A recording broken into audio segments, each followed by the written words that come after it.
आज से लाखों वर्षों पहले सत्ययुग में जब मंदराचल पर्वत की घाटी में लगभग कई 100 वर्षों से निरंतर केवल मात्र एक ही स्वर गूंज रहा था। ओम वेदात्मने विद्महे हिरण्यगर्भाय धीमहि तन्नो ब्रह्म प्रचोदयात्। ओम वेदात्मने विद्महे हिरण्यगर्भाय धीमहि तन्नो ब्रह्म प्रचोदयात्। ओम वेदात्मने विद्महे। दरअसल कई 100 वर्षों से ब्रह्मदेव की असीम कठिन तपस्या करता आ रहा यह महाबलशाली असुर कोई और नहीं बल्कि स्वयं हिरण्यकशिपु था। हिरण्यकशिपु के इस महाहट्ठी कठिन तपस्या को देख इंद्रदेव समेत सभी देवताओं को अपना भविष्य घोर अंधकार में डूबने की अनुभूति होने लगी, जिसके बाद देवताओं से रहा न गया और वे सभी भागे भागे ब्रह्मलोक चले आए।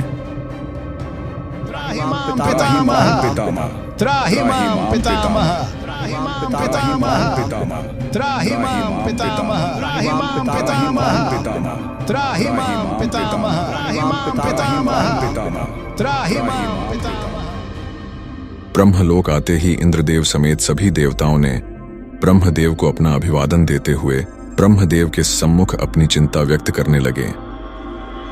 पितामह, इसके पूर्व कि अत्यंत विलंब हो जाए, आपसे विनम्र प्रार्थना है कि कृपया उस पहले से ही महाबलशाली हिरण्यकशिपु को कोई भी साधारण सा वरदान देकर संतुष्ट कर दें। देवराज, कदाचित आप भूल रहे हैं कि हिरण्यकशिपु कई 100 वर्षों से अत्यंत कठोर तपस्या में लीन है। यह स्वयं मां प्रकृति का ही अटूट नियम है कि जैसी तपस्या वैसा ही फल। स्वयं ब्रह्मदेव के मुख से कठोर वचन सुनकर इंद्रदेव सहित समस्त देवगण व्याकुल हो उठे और सभी स्वर्ग लोक को प्रस्थान कर गए। और यहाँ पृथ्वी के मंदराचल पर्वत की घाटी में हिरण्यकशिपु ने बिना अपनी परवाह किए अत्यंत घोर तपस्या में लीन रहा। समय यूं ही बीतता चला गया और फिर एक दिन वो समय आ ही गया जब ब्रह्मदेव हिरण्यकशिपु के अति कठोर तपस्या से प्रसन्न होकर उसके सम्मुख प्रकट हुए और उससे अपना इच्छुक वरदान मांगने को कहने लगे। उठो वत्स, अपनी आंखें खोलो। हम तुम्हारे इस अति कठिन तपस्या से अति प्रसन्न हैं। ब्रह्मदेव, आपको सत सत प्रणाम। वत्स हिरण्यकशिपु, तुम जिस प्रकार की भी इच्छुक वरदान की कामना रखते हो, हमसे मांग सकते हो। ब्रह्मदेव के मुख से यह वाणी सुन हिरण्यकशिपु ने ब्रह्मदेव से सीधे अमर हो जाने का वर मांग लिया, जिसके प्रत्युत्तर में ब्रह्मदेव ने इसे प्रकृति के नियम के विरुद्ध बताते हुए किसी और प्रकार का अति कठिन व अति शक्तिशाली वरदान मांगने की सलाह दी। इतना सुनते ही हिरण्यकशिपु ने ब्रह्मदेव पे कटाक्ष करना शुरू कर दिया। अमर होने का अधिकार प्रकृति ने तो केवल देवताओं को ही दिया है, क्यों ब्रह्मदेव? हम असुरों को तो कभी भी और कहीं भी मृत्यु का ग्रास बनाया जा सकता है। हमें पता था कि आप हमें अमरता का वरदान कभी भी नहीं देने वाले, इसलिए हमने पहले से ही इसका विकल्प सोच रखा था, जिसे देने के लिए आप प्रतिबद्ध हैं। इतना कहकर हिरण्यकशिपु ने ब्रह्मदेव से ऐसा वरदान मांग लिया जिसे सुन स्वयं ब्रह्मदेव भी आश्चर्यचकित हो उठे। देवताओं ने तो जैसे अपना इंद्रासन अभी से ही खो दिया हो। दरअसल इस वरदान के दौरान हिरण्यकशिपु को न तो कोई देवता, यक्ष, राक्षस, मानव या पशु मार सकता। इसके अलावा वह न तो दिन में मरता और न ही रात में। उसे न किसी अस्त्र से मारा जा सकता और न ही किसी शस्त्र से। वह न धरती पर मरता और न ही आकाश में, और उसकी मृत्यु न तो घर के भीतर हो पाती और न ही घर के बाहर। तथास्तु। ब्रह्मदेव द्वारा वरदान प्राप्ति के पश्चात हिरण्यकशिपु अपने जीवन को लेकर पूरी तरह से सुनिश्चित हो चुका था। अब उसे अपने मृत्यु का भय न था। वह स्वयं को अजय अमर ही समझ बैठा था।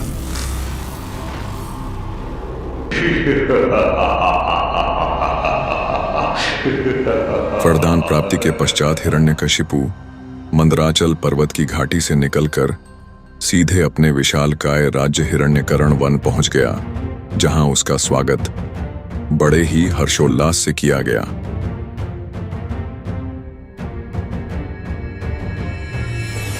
अपने सिंहासन में बैठने के पश्चात उसने अपने आसुरी सैनिकों को सबसे पहले तो अपने राज्य व राज्य के आसपास के क्षेत्रों में हो रहे विष्णु भगवान के पूजा पाठ को तत्काल ही प्रतिबंध करवाने का आदेश दे दिया। दरअसल उस समय काल से भी लगभग लाखों वर्षों पहले श्री विष्णु के वराह अवतार ने हिरण्यकशिपु के छोटे भ्राता हिरण्याक्ष को पृथ्वी को ब्रह्मांडीय महासागर में डुबो देने व समस्त देवताओं को मृत्यु का ग्रास बना देने के कुप्रयास के कारणवश मृत्यु के घाट उतार दिया था। और इसी कारणवश हिरण्यकशिपु श्री विष्णु का परम शत्रु बन चुका था। और यदि कोई इसका विरोध करे तो उसे निसंकोच वहीं मृत्यु के घाट उतार देना। हिरण्यकशिपु का आदेश पाते ही उसके आसुरी सैनिक राज्य व राज्य के बाहरी क्षेत्रों में अलग अलग दिशाओं में फैलकर संपूर्ण विष्णु भक्तों को विष्णु पूजा व भक्ति न करने की चेतावनी देने लगे, और जो इसका विरोध करने का साहस करते उन्हें हिरण्यकशिपु के आसुरी सैनिक मात्र एक झटके में मृत्यु के घाट उतार दिया करते। हिरण्यकशिपु के इस उद्दंडता से राज्य के समस्त विष्णु भक्त आतंकित हो चुके थे और कई तो मृत्यु के ग्रास भी बन चुके थे। समय बीतने के साथ साथ हिरण्यकशिपु और भी अधिक निर्दयी बनता गया। धीरे धीरे उसके अंदर विस्तारवाद की सोच पनपने लगी, जिसके बाद उसने पूरी पृथ्वी में अपना आधिपत्य स्थापित करने का मन बना लिया और साथ ही बिना विलंब किए उसने योजना बनाना भी आरंभ कर दिया। योजना बनते ही हिरण्यकशिपु ने अपने आसुरी सैनिकों को साथ में लिए सबसे पहले तो अपने पड़ोसी राज्यों के ऊपर प्रचंड रूप से टूट पड़ा। हिरण्यकशिपु जैसे महाबलशाली असुर को देख आसपास के समस्त राजाओं ने आपस में गठबंधन कर लिया। समस्त राजा मिलकर युद्ध के मैदान में हिरण्यकशिपु के विरुद्ध युद्ध लड़ने तो चले आए, परंतु वे ज्यादा समय तक युद्ध को संभाल न सकें। हिरण्यकशिपु उन सभी राजाओं पे अकेले ही भारी पड़ने लगा। हिरण्यकशिपु और उसके कुछ आसुरी योद्धाओं ने कुछ ही क्षण भर के भीतर समस्त राजाओं समेत उनके समस्त सैनिकों को मृत्यु के घाट उतार दिया और फिर उनके राज्य पर अपना आधिपत्य जमा लिया।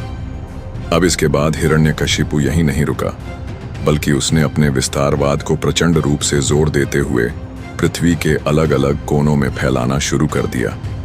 उसने अत्यंत ही कम समय काल के भीतर ही पृथ्वी के हर राज्यों, महाद्वीपों व कबीलों पर अपना आधिपत्य जमा लिया।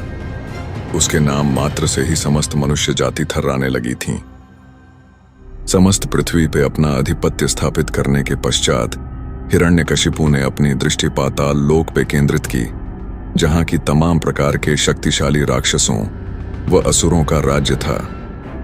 हिरण्यकशिपु ने पाताल लोक के समस्त असुरों के ऊपर आधिपत्य स्थापित करने से ठीक पहले एक असुर होने के नाते उनके पास अपने दूतों को भेजकर स्वयं को उन पाताल लोकी असुरों का राजा मनवाने पर दबाव बनाने लगा, जिसे अधिकतर पाताल लोकी असुरों ने हिरण्यकशिपु के प्रबल क्षमता व शक्ति को ध्यान में रखते हुए सहज ही स्वीकार कर लिया, और जिन असुरों ने उसके प्रस्ताव को ठुकराया उन्हें हिरण्यकशिपु ने स्वयं धूल चटाकर अपने अधीन कर लिया। समय बीतने के साथ साथ हिरण्यकशिपु अब पृथ्वी समेत समस्त पाताल लोकों का भी स्वामी बन चुका था, पर फिर भी उसकी विस्तारवाद की भूख अब तक शांत न हुई थी। अब उसकी दृष्टि स्वर्ग लोक तक जा पहुंची थी। साथ ही उसे अपने भ्राता हिरण्याक्ष के अपूर्ण कार्य को भी पूर्ण करना था, जिसके लिए उसने अपने सेनापति व प्रमुख आसुरी योद्धाओं के साथ एक सर्वोत्तम युद्ध रणनीति बनाई और सही समय देख अपनी आसुरी सेना लिए अपने तीव्र शक्ति का उपयोग करते हुए उसने राज्य के भीतर ही स्वर्ग लोक जाने का ऊर्जावान प्रवेश द्वार खोल दिया। फिर उसी प्रवेश द्वार के माध्यम से हिरण्यकशिपु अपनी विशाल आसुरी सेना लिए कुछ ही क्षण भर के भीतर ही स्वर्ग लोक में प्रवेश कर गया और जोरों से ठहाके लगाता हुआ इंद्रासन के सम्मुख आ खड़ा हुआ।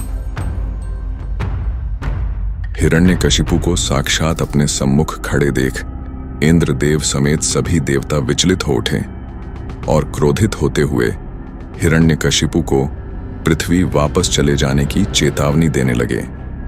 परंतु हिरण्यकशिपु देवताओं के सम्मुख खड़ा हुआ मात्र ठहाके ही लगाए जा रहा था और देखते ही देखते उसके अनेकों आसुरी योद्धा स्वर्ग पे पांव जमा चुके थे। यह दृश्य देख इंद्रदेव समझ चुके थे कि अब युद्ध होना तो निश्चित ही संभव है, जिसके बाद युद्ध का बिगुल बजा और समस्त आसुरी और देवसेना आपस में एक दूसरे के ऊपर टूट पड़े और यहाँ इंद्रदेव, अग्निदेव एवं सूर्यदेव समेत समस्त देवता मिलकर हिरण्यकशिपु और उसके प्रमुख योद्धाओं को प्रचंड रूप से बराबरी का टक्कर दे रहे थे। देवता अपने विस्फोटक शक्तियों का उपयोग हिरण्यकशिपु समेत उसके समस्त प्रमुख आसुरी योद्धाओं पर खुलकर करने लगे, जिसमें कि हिरण्यकशिपु के समस्त प्रमुख योद्धा एक के बाद एक ढेर होते चले गए और यहाँ उसकी आसुरी सेना भी देवसेना के सम्मुख शक्तिहीन होती हुई दिख रही थी। यह मरण संहार का दृश्य देख हिरण्यकशिपु के क्रोध का ठिकाना न रहा, जिसके बाद हिरण्यकशिपु ने अपने शारीरिक बल के साथ साथ अपने प्रचंड शक्तियों का भी सदुपयोग कर अकेले ही समस्त देवताओं के ऊपर टूट पड़ा। उसने अकेले ही अपने लगातार प्रचंड शक्ति प्रहार से इंद्रदेव समेत सभी देवताओं को मारते मारते लगभग अचेत ही कर दिया।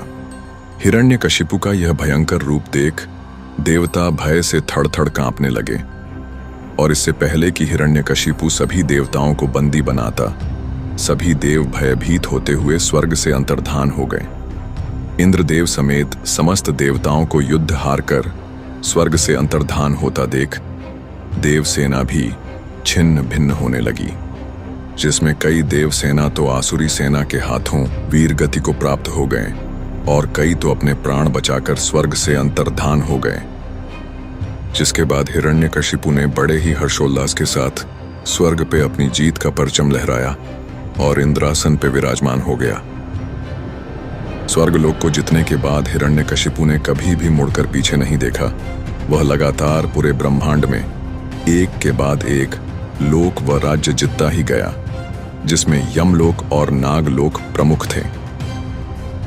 और एक समय ऐसा भी आया जब वैकुंठ लोक, ब्रह्मलोक, देवी लोक एवं कैलाश को छोड़ हिरण्यकशिपु पूरे ब्रह्मांड यानी कि तीनों लोकों का स्वामी बन चुका था। इंद्रदेव समेत समस्त देव हिरण्यकशिपु के भय से पूरे ब्रह्मांड में छिप छिपाए त्रिदेवों के शरण में रहने लगे थे। उस समय काल में हिरण्यकशिपु को पूरे ब्रह्मांड में चुनौती देने वाला कोई भी न था। समय यूं ही बीतता गया और फिर एक दिन वह अत्यंत ही दुर्लभ क्षण आया जब हिरण्यकशिपु की पत्नी कयाधु ने एक दिव्य शिशु को जन्म दिया और उस दिव्य शिशु का नाम प्रहलाद रखा गया।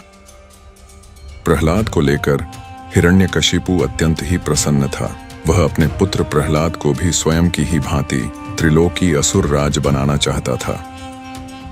फिर कुछ वर्षों में ही कयाधु ने और भी 3 पुत्रों को जन्म दिया, जिनका नाम अनुहलाद, सहल्लाद एवं हल्लाद रखा गया।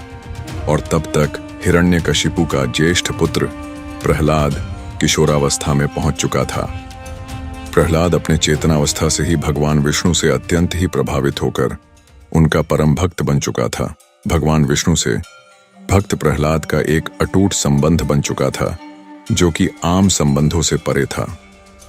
भक्त प्रहलाद अपने गुरुकुल में शिक्षा प्राप्त करने के साथ ही साथ दिन रात श्री विष्णु की उपासना भी किया करते।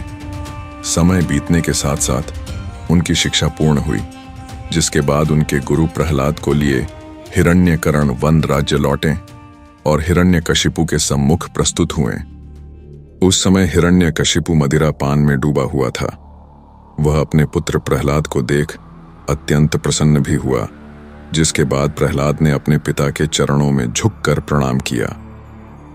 वत्स, अब तक तुमने अपने अध्ययन में निरंतर तत्पर रहकर जो शिक्षा प्राप्त की है, उसकी सारभूत व्याख्या हमें सुनाओ। जिसके बाद प्रहलाद अपनी शिक्षा की व्याख्या बताने से पूर्व श्री विष्णु को सादर प्रणाम करने लगा। प्रहलाद के मुख से श्री विष्णु का नाम सुनते ही हिरण्यकशिपु के नेत्र क्रोधपूर्वक लाल हो उठे और वह प्रहलाद के गुरु को भयंकर दृष्टि से क्रोधपूर्वक घूरने लगा। रे दुर्बुद्धि ब्राह्मणाधम, ये तूने मेरी पीठ पीछे मेरे बालक को ऐसी क्या शिक्षा दे दी कि वह मेरे ही सम्मुख मेरे परम शत्रु विष्णु का नाम लिए जा रहा है। दैत्यराज, कृपया कर आप क्रोधित न हो। दरअसल प्रहलाद मेरी सिखाई हुई बातें नहीं कह रहा। यह तो हमें भी नहीं पता कि उसने यह सब सीखा कहां। जिसके बाद हिरण्यकशिपु ने अपने पुत्र प्रहलाद से उसकी इस शिक्षा प्राप्ति का कारण पूछा, जिसके प्रत्युत्तर में भक्त प्रहलाद ने समस्त जीव के हृदय में बसे श्री विष्णु को जगत का उपदेशक बताया। इतना सुनते ही हिरण्यकशिपु ने प्रहलाद को क्रोधपूर्वक दुत्कारते हुए, उसे अयोग्य बतलाते हुए चेतावनी देकर अपनी शिक्षा पुनः प्राप्त करने के लिए वापस गुरुकुल भेज दिया। जिसके बाद प्रहलाद अपने गुरुकुल वापस आ गया और अपनी शिक्षा पुनः प्राप्त करने लगा। और यहाँ हिरण्यकशिपु का पूरे सृष्टि पे अत्याचार दिन दुगनी और रात चौगुनी के गति से बढ़ता ही रहा। उसने पृथ्वी समेत समस्त ब्रह्मांड में अपने अधिकार क्षेत्रों में अब सभी देवी देवताओं के पूजा पाठ को पूरी तरह से बंद करवाकर स्वयं मात्र की पूजा करवाने पर जोर देने लगा। फिर समय बीतने के साथ साथ भक्त प्रहलाद ने अपनी शिक्षा पुनः प्राप्त कर ली।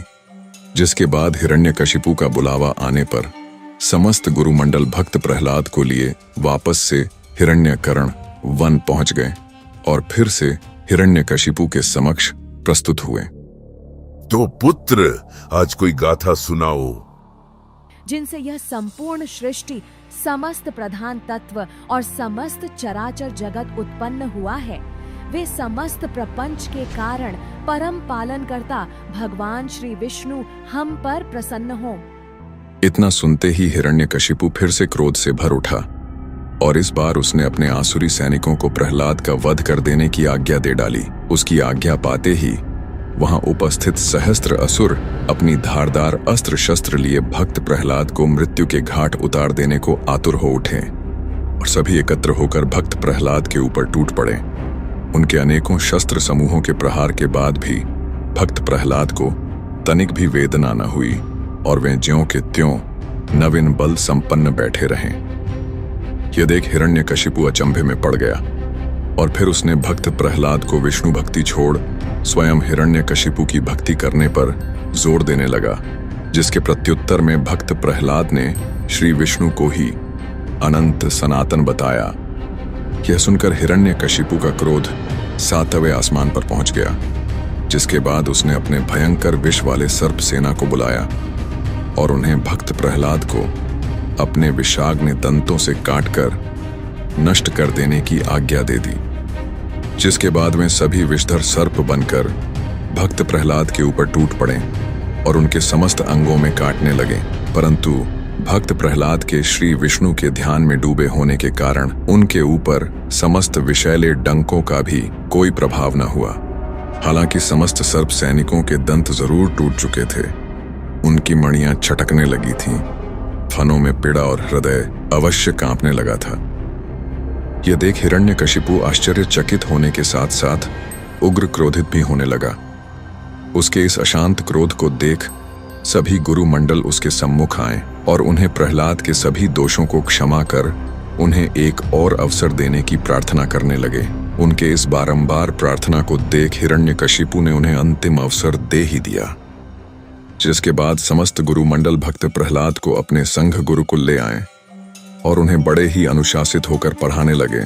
परंतु पढ़ाई कर चुकने के पश्चात भक्त प्रहलाद समस्त दानव कुमारों को हर दिन विष्णु भक्ति का उपदेश दिया करते। और जब यह बात गुरुमंडल को पता चली तो उन्होंने किसी आसुरी सैनिक के माध्यम से यह समाचार असुर राज हिरण्यकशिपु तक पहुंचा दी।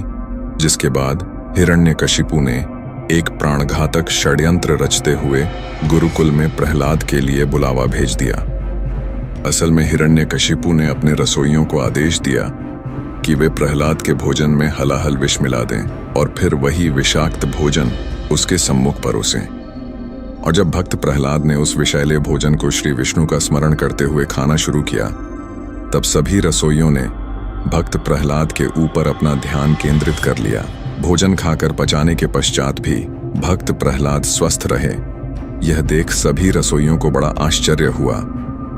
फिर वे सभी अत्यंत ही भयभीत होकर हिरण्यकशिपु के सम्मुख प्रस्तुत होकर सारी घटना बताने लगे। यह सुन हिरण्यकशिपु का क्रोध भक्त प्रहलाद के ऊपर बढ़ता ही गया, जिसके बाद उसने गुरुमंडल के पुरोहितों को कृत्या उत्पन्न कर प्रहलाद को नष्ट करने की आज्ञा दे दी। फिर समस्त पुरोहित गणों ने भक्त प्रहलाद के सम्मुख जाकर उसे शांतिपूर्वक श्री विष्णु की भक्ति छोड़ मात्र अपने पिता हिरण्यकशिपु की ही भक्ति करने का परामर्श देने लगे। ये सुन भक्त प्रहलाद ने अपने पिता को पूजनीय माना, परंतु उन्हें भगवान मानना अस्वीकृत कर दिया। उन्होंने भगवान विष्णु को ही परम सनातन भगवान बताया। ये सुन समस्त पुरोहित गणों ने अंतिम चेतावनी देते हुए महाप्रचंड अग्निशिखा के समान प्रज्वलित शरीर वाली कृत्या उत्पन्न कर दी। उस प्रचंड शक्तिशाली कृतिका ने क्रोधपूर्वक गर्जना करते हुए अपने हाथों में त्रिशूल लिए भक्त प्रहलाद के ऊपर टूट पड़ी। फिर जैसे ही त्रिशूल भक्त प्रहलाद की छाती से टकराया, वह क्षण भर में चकनाचूर हो गया। अपने महाशक्तिशाली त्रिशूल को यूं चकनाचूर होते देख कृतिका ने अपना संयम खो दिया और वह उल्टे समस्त पुरोहितों के ऊपर ही टूट पड़ी और उन्हें तत्काल ही मृत्यु के घाट उतार स्वयं भी नष्ट हो गई। यह देख भक्त प्रहलाद के मस्तिष्क को अत्यंत घातक रूप से आघात पहुंचा, जिसके बाद उन्होंने भगवान विष्णु को स्मरण किया और उनसे समस्त मृत्यु के ग्रास बन चुके पुरोहितों को पुनः जीवन प्रदान करने के लिए प्रार्थना करने लगे। फिर भक्त प्रहलाद के भक्ति की शक्ति के फलस्वरूप कुछ ही क्षण भर के भीतर मात्र उनके स्पर्श मात्र से ही समस्त मृत हो चुके पुरोहित गण पुनः जीवित हो उठे। यह सब देख समस्त पुरोहित गण भक्त प्रहलाद से अत्यंत प्रसन्न हुए और उनको महान बताते हुए उनका आभार प्रकट करने लगे। जिसके बाद समस्त पुरोहित गण हिरण्यकशिपु के समक्ष जाकर उसे सारा समाचार ज्यों का त्यों सुनाने लगे। यह सुन हिरण्यकशिपु आश्चर्य और क्रोध से जल उठा। जिसके बाद हिरण्यकशिपु ने भक्त प्रहलाद को अपने समक्ष बुलाकर उनसे हर बार मृत्यु के मुख से बच निकलने का रहस्य पूछने लगा, जिसके प्रत्युत्तर में भक्त प्रहलाद ने इसे श्री विष्णु भगवान की ही कृपा बताई। यह सुन हिरण्यकशिपु ने इस बार क्रोधपूर्वक अपने आसुरी सैनिकों को भक्त प्रहलाद को पकड़ महल से 100 योजन की ऊंचाई से सीधे नीचे गिरा देने का आदेश दे दिया। जिसके बाद हिरण्यकशिपु के निर्दयी आसुरी सैनिकों ने भक्त प्रहलाद को उठाकर महल से सीधे 100 योजन नीचे फेंक दिया और नीचे गिरते समय भक्त प्रहलाद श्री विष्णु का स्मरण करने लगे। श्री विष्णु के कृपा से भक्त प्रहलाद के धरती में गिरने से पूर्व ही जगतधात्री पृथ्वी ने भक्त प्रहलाद को अपने गोद में थाम लिया और धरती पर रख अंतर्धान हो गई। भक्त प्रहलाद को सकुशल देख आसुरी सैनिकों ने हिरण्यकशिपु को यह समाचार सुना दी।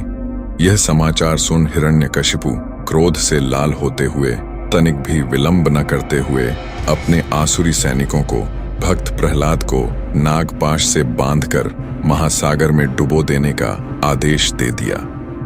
जिसके बाद उन आसुरी सैनिकों ने भक्त प्रहलाद को बंदी बनाकर नागपाश से बांधकर महासागर में डुबो दिया। परंतु भक्त प्रहलाद को नागपाश सहित महासागर में डुबो देने के पश्चात महासागर में जोरदार हलचल होने लगी। सभी ओर ऊंची ऊंची लहरें उठने लगीं।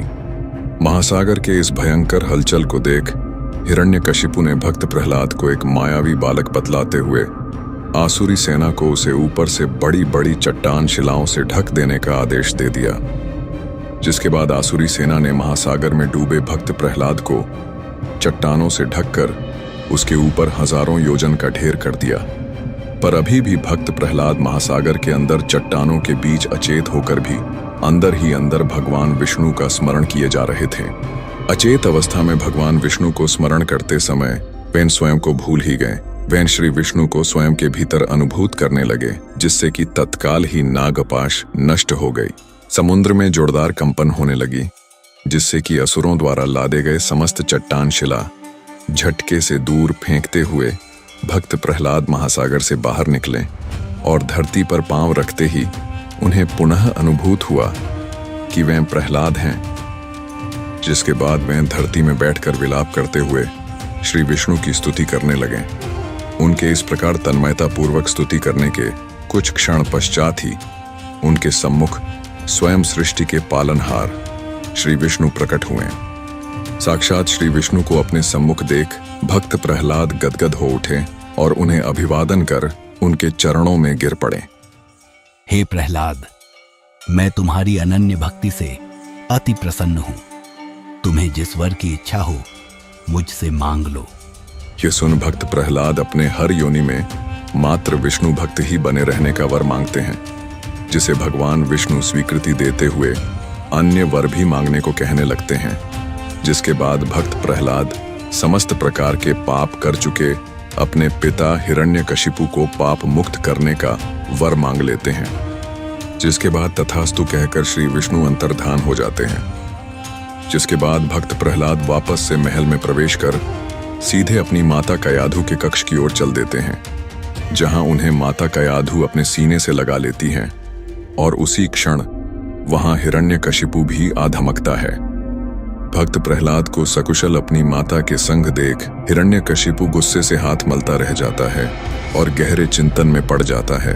फिर उसे अपनी छोटी बहन होलिका का ध्यान आता है, जिसके बाद वह होलिका के पास बुलावा भेजता है। फिर अगले ही दिन महल में होलिका का आगमन होता है, जिसके साथ हिरण्यकशिपु एक संपूर्ण भयंकर योजना बनाता है, जिसे पूरे नगर में एक आयोजन का नाम दे दिया जाता है। और इस आयोजन के अंतर्गत भक्त प्रहलाद को जलती हुई चिता में होलिका के संग बिना किसी क्षति के बैठने की घोषणा कर दी जाती है। असल में होलिका को ब्रह्मदेव से आग में न जलने का वर प्राप्त था और इसी का लाभ उठाकर हिरण्यकशिपु भक्त प्रहलाद को मृत्यु के घाट उतार देना चाहता था। फिर संध्या होते ही इस मिथ्या आयोजन की शुरुआत हो ही जाती है, जिसमें कि कयाधु के न चाहते हुए भी बलपूर्वक भक्त प्रहलाद को होलिका के गोद में चिता के ऊपर बैठाकर आग लगा दिया जाता है। आग लगते ही भक्त प्रहलाद श्री विष्णु को स्मरण करने लगते हैं और वहीं होलिका जोरों से ठहाके लगाने लगती है, जिसे देख हिरण्यकशिपु भी जोरों से ठहाके लगाने लगता है। फिर कुछ क्षण बीतने के पश्चात भक्त प्रहलाद को तो कुछ न हुआ, परंतु वहीं होलिका को गर्मी की अनुभूति अवश्य होने लगती है। क्षण बीतने के साथ साथ यह गर्मी जलन में परिवर्तित हो जाती है और होलिका उसी चिता में छटपटाते हुए भस्म हो जाती है, जिसे देख हिरण्यकशिपु मात्र गर्जना और विलाप के कुछ न कर पाया। और वहीं भक्त प्रहलाद फिर से सकुशल मृत्यु को मात देते हुए चिता से बाहर आ गए, जिसे देख सभी आश्चर्यचकित पर हिरण्यकशिपु क्रोध से लाल हुए जा रहा था। नगर समेत महल में शोक का वातावरण था। धीरे धीरे सूर्यास्त भी हुआ और फिर आसुरी सैनिकों ने भक्त प्रहलाद को बलपूर्वक राजसभा में हिरण्यकशिपु के सम्मुख प्रस्तुत किया।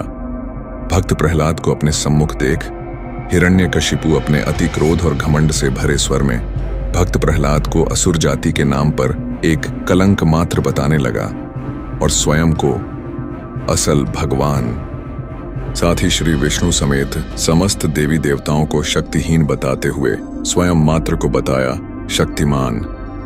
मैं स्वयं सूर्य, मैं स्वयं चंद्र, मैं स्वयं वायु, मैं ही स्वयं काल, पूरे सृष्टि में मुझ सा न कोई भगवान। इतना कहते हुए हिरण्यकशिपु ने स्वयं मात्र को ही भगवान मनवाने के लिए भक्त प्रहलाद पे जोर देने लगा, जिसे कि भक्त प्रहलाद ने गलत बताते हुए मात्र भगवान विष्णु को ही सत्य बताया।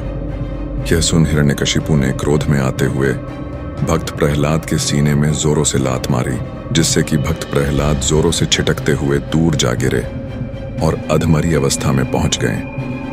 कहाँ गया तेरा भगवान? बुला अपने भगवान विष्णु को, बचा सकता है तो आकर बचा ले तेरा प्राण।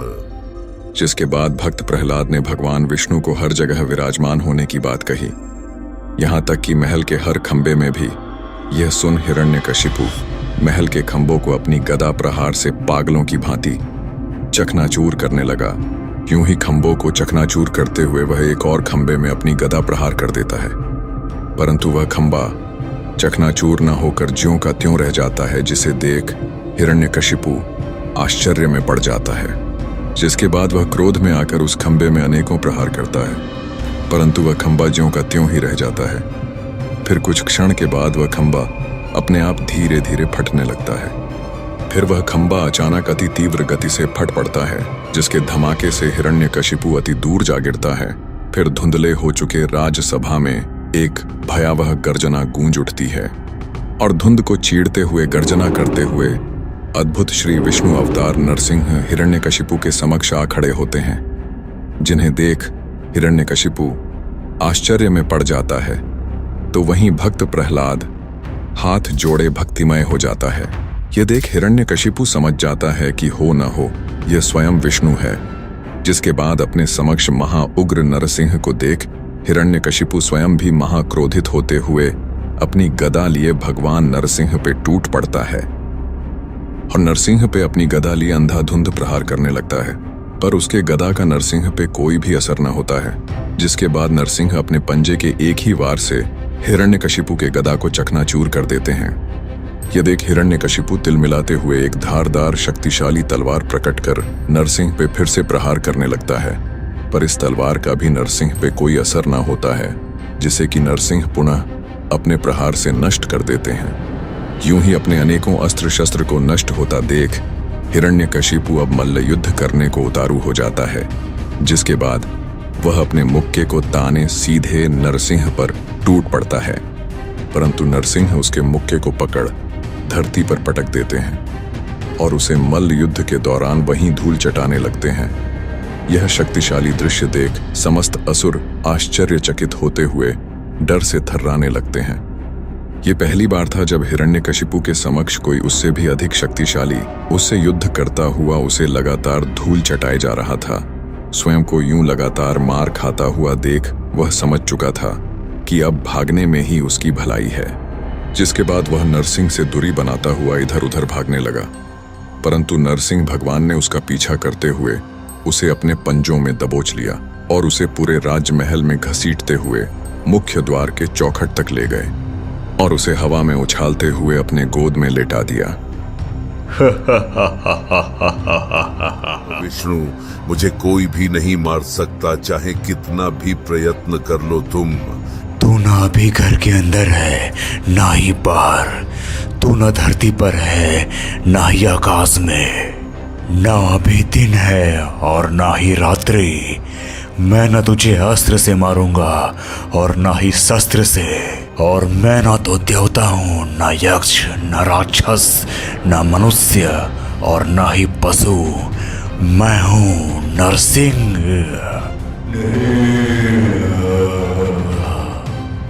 इतना कह नरसिंह सीधे अपने धारदार पंजों से हिरण्यकशिपु के उदर को बीच से चीरने लगे, जिससे कि हिरण्यकशिपु के प्राण पखेरु वहीं उखड़ गए और वो वहीं भगवान नरसिंह के हाथों मृत्यु को प्राप्त हो गया। यह देख भक्त प्रहलाद को अपने पिता के मृत्यु का अत्यंत ही शोक हुआ, परंतु इसे उन्होंने श्री विष्णु की इच्छा मात्र समझते हुए भगवान नरसिंह के समक्ष हाथ जोड़े बैठे रहे। अपने असुर राज्य को यूं छटपटाकर मृत्यु के घाट उतरता देख समस्त आसुरी सेना हिरण्यकरण वन राज्य को छोड़ पाताल लोक की ओर भागने लगी और हिरण्यकशिपु के कुछ प्रमुख आसुरी सैनिकों ने यह भयंकर दृश्य देख अपना नियंत्रण खोते हुए नरसिंह पर हमला बोल दिया। जिसके बाद नरसिंह ने अपने प्रलयनकारी प्रहार से समस्त उग्र आसुरी सैनिकों को मिट्टी में मिलाते गए। समस्त सृष्टि को हिरण्यकशिपु के चंगुल से मुक्त होता देख इंद्रदेव समेत समस्त देवता अत्यंत ही प्रसन्न हुए, पर उनकी यह प्रसन्नता चिंता में तब परिवर्तित हो गई जब नरसिंह समस्त उग्र हो चुके संपूर्ण आसुरी सेना को मृत्यु के घाट उतार देने के पश्चात भी शांत न हुए। असल में हिरण्यकशिपु जैसे महाप्रलयनकारी असुर समेत उसके समस्त प्रमुख असुरों को मारते मारते नरसिंह का क्रोध इतना उग्र हो चुका था कि वह अब शांत होने की जगह बढ़ता ही जा रहा था और अब वे पूरी तरह से अपने नियंत्रण से बाहर हो चुके थे, जो कि संपूर्ण सृष्टि के विनाश का कारण बनने वाला था। और यह विनाश लीला देख समस्त देवताओं को सिर्फ एक ही मार्ग सूझा और वो था कैलाश का मार्ग। जिसके बाद समस्त देवता पृथ्वी में स्थित कैलाश चले आए। सृष्टि की रक्षा करें महादेव, अन्यथा नरसिंह पृथ्वी समेत समस्त सृष्टि को उजाड़कर समाप्त कर देंगे। इस पूरी सृष्टि में एकमात्र आप ही हैं जो नरसिंह देव को नियंत्रण में ला सकते हैं। जागिए महादेव, जागिए।